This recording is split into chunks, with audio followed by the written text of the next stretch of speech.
Why Media Group? The fastest growing media group in North America.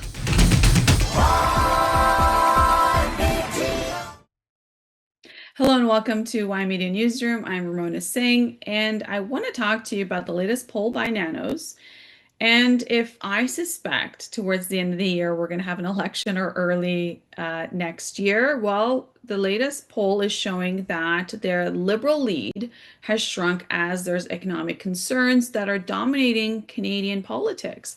So now this new Nanos poll, it's a federal tracking poll that shows that the Liberals still are ahead, but their lead over the Conservatives have narrowed into single digits. Now, Nanos says that jobs, the economy, as well as the cost of living pressures remain among the highest when it comes to Canadians in terms of their top concerns. While you have Prime Minister Mark Carney that continues to lead as the preferred Prime Minister, but there are some very interesting facts that we are going to uncover with you for this poll. Now, the key things here are that the Liberals continue to lead when it comes to the federal voting intentions, but the Conservative gap has narrowed into single digits, which is very significant because now you have Prime Minister Mark Carney really at the job now for a little over a year. And so that really shows where things stand on this entire thing. Now, here we have in terms of Nick Nanos, chief data scientist, saying that the Liberals continue to lead federal voting intentions with their advantage over the Conservatives shrinking into the single digit. Mark Carney remains the preferred choice for Prime Minister, while jobs, the economy, and the cost of living pressures continue to rank among Canadians' top concerns. Now, I want to show you the first thing that we have here in terms of what we're going to post on the weekly top 10 issues, which will be the 4-week change. If we're going to cover that, it'll be very good.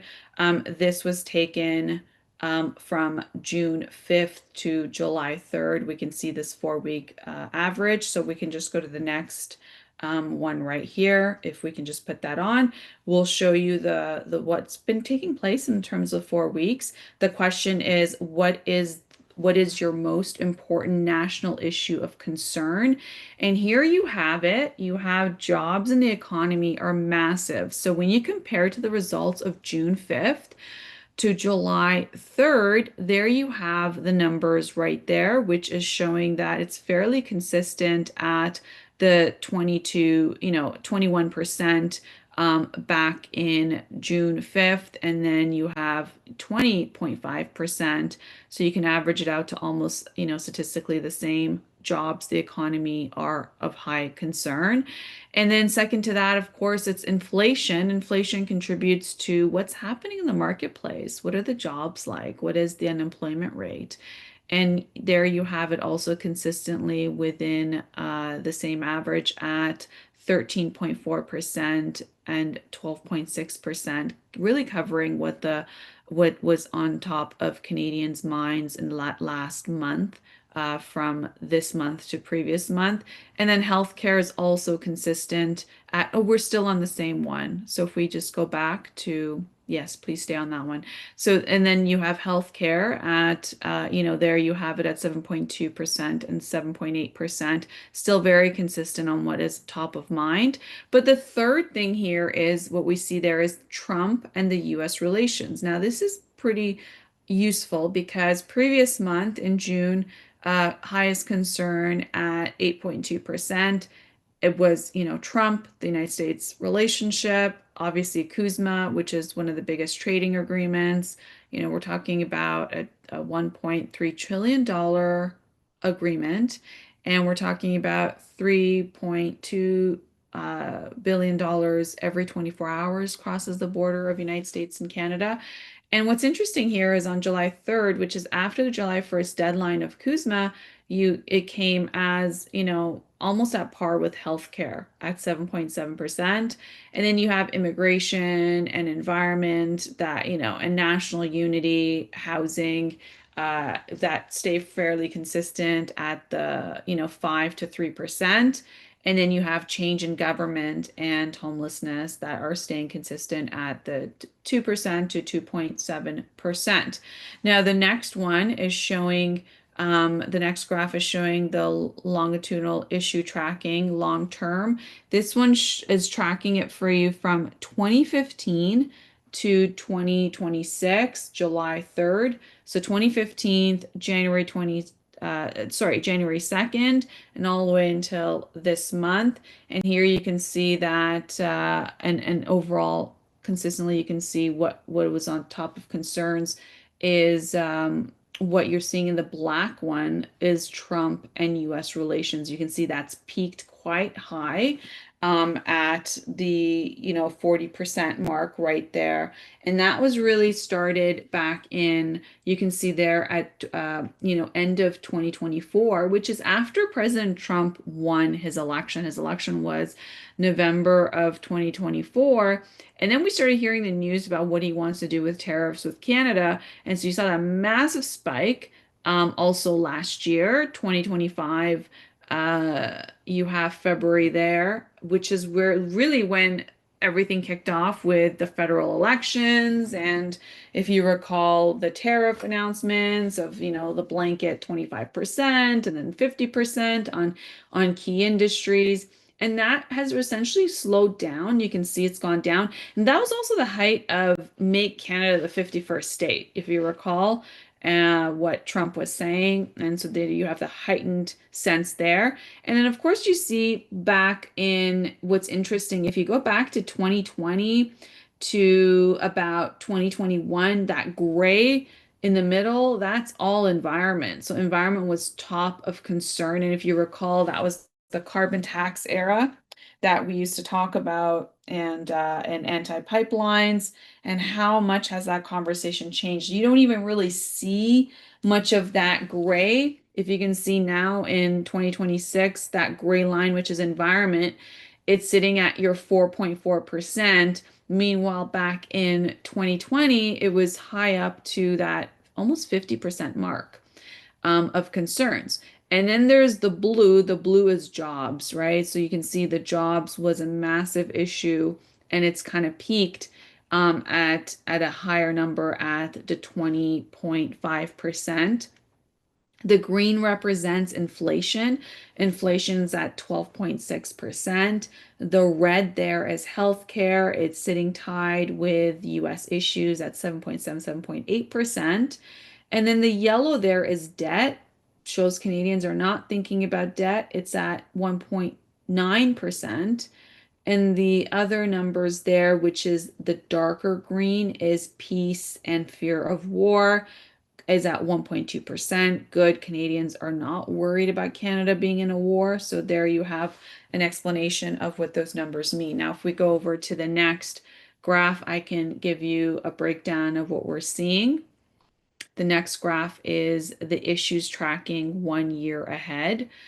Now, this is also very significant because you have this entire thing. Okay, so now this was there was 117 random interviews that were recruited from RDD land and cell line samples of Canadians aged 18 years and over that ended July 3rd of this year, so just a few days ago. There you have it.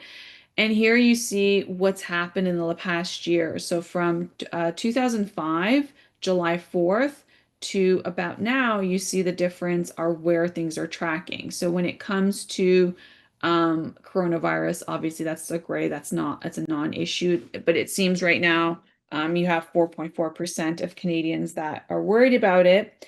Healthcare is at 7.8%, really staying consistent in this past year with some dips.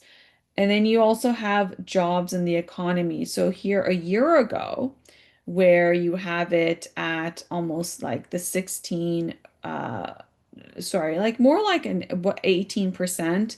Now that's peaked at its height and now it's come down to the 20.5%. But you can see at its height, it went up quite high, closer to the 24%. And that was just in April of this year. And the peak was really last year in Q4, where you have that in 2025 in November. And then second to that, you have the environment that's now peaking at 4.4%. There you have it. That's the gray line. The yellow is the deficit debt. It's at 1.9, and that stayed fairly consistent. It's now dipped in concern a little bit. Inflation, there you're seeing the numbers increase, right? As the inflation numbers go up, you can see that's top of mind with Canadians now at 12.6%. Peace and fear of war, that stayed fairly consistently low at 1.2%. And when you have it with Trump, well, it seems like Canadians are not it's not as of concern. It's tied to the healthcare, but you can see the peak was earlier this year, in 2026, back in January, and then there was a peak again last year, Q4, 2025, in October.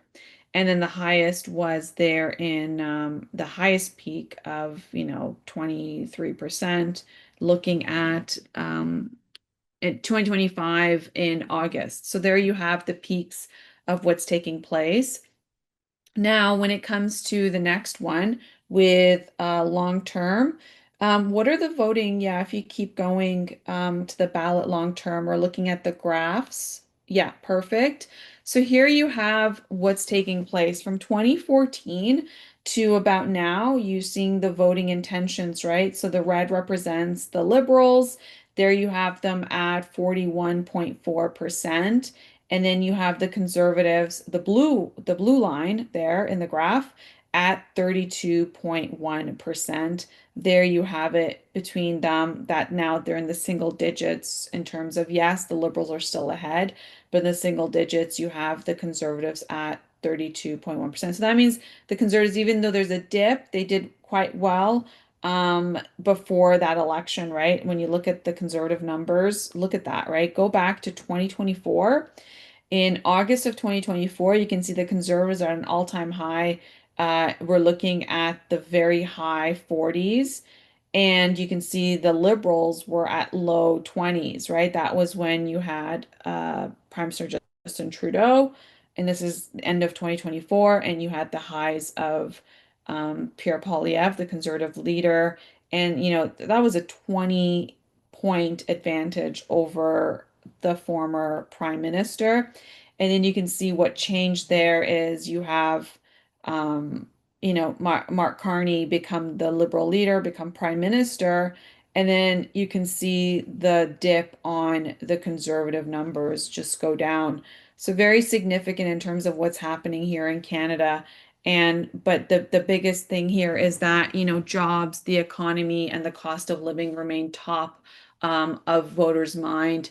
And when it comes to what's taking place, this is very significant because this is a weekly sample that rotates about 250 new respondents in the tracking poll. And on average, there's a rolling average of about 1,000 adult Canadians that partake in this.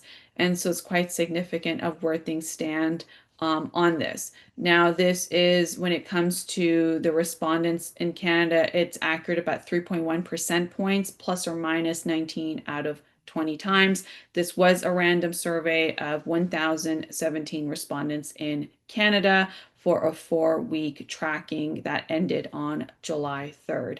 Well, we're going to cover more of this news for you when we, any poll that comes up, that is very important to us to cover. What are the voting intentions of Canadians? What's happening and what is top of mind? And you can definitely know that political parties are also taking a look at these numbers in terms of what are Canadians' priorities. That's all the time we have today on Y Media Newsroom. I'm Ramona Singh, and until tomorrow, take care and be well.